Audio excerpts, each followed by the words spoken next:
minister speaks of a union, but do you know what else was a union? The Soviet Union.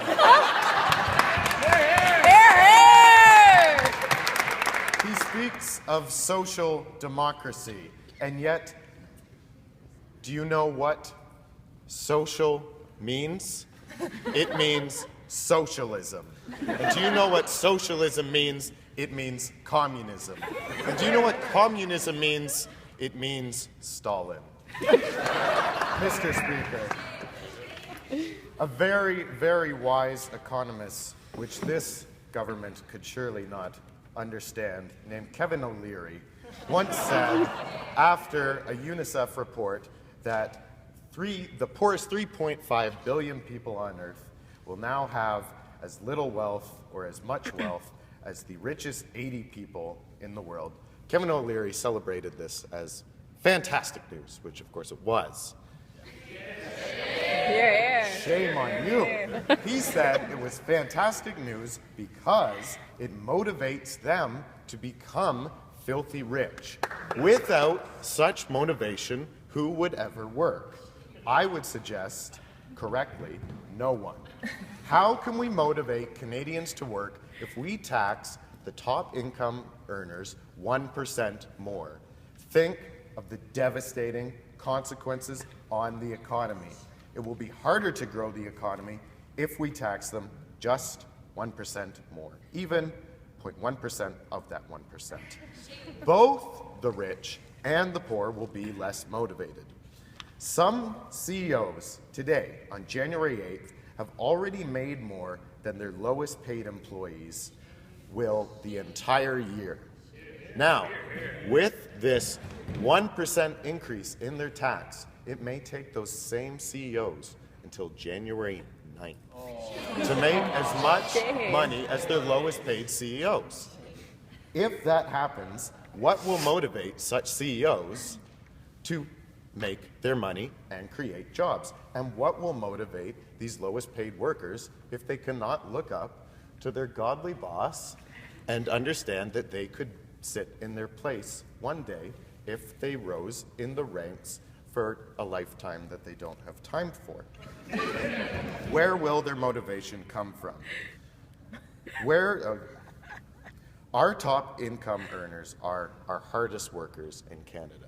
This is self-evident because they have the most money. Yes, inherited wealth is a thing. Some people are born into thousands and millions of dollars, but inherited wealth is also a responsibility. Those with great masses of inherited wealth have to choose stylish clothing, stylish cars, and other difficult things. Those without inherited wealth do not have to do these things and do not have to worry about appearance's sake. And yes, once one has a large amount of wealth, whether inherited or not, wealth begets more wealth. Capitalism, capital, begets more capital. Yes, this is a thing. It doesn't matter.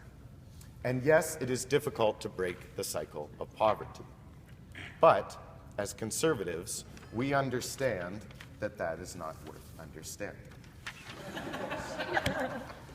Now, the finance minister talked about the skills gap, and I'm not sure he understands who does not have a skills gap.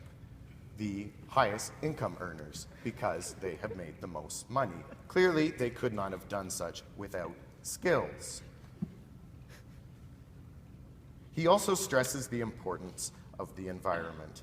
Mr. Speaker, has the environment ever held a job? I do not think so.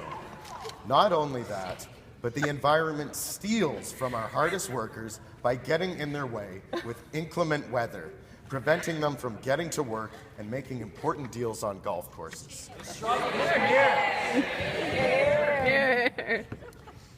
The finance minister also pointed out that there have been record bonuses for CEOs since the financial crisis. What he doesn't understand is that these record bonuses lead directly to job creation and never go into offshore accounts, according to a study conducted by the Me Institute. He also decries the pocketing of savings by CEOs, but if he was fiscally responsible, he would understand that the safest place for one's wallet is in one's pocket, not leaving it lying about. Thank you, Mr. Speaker.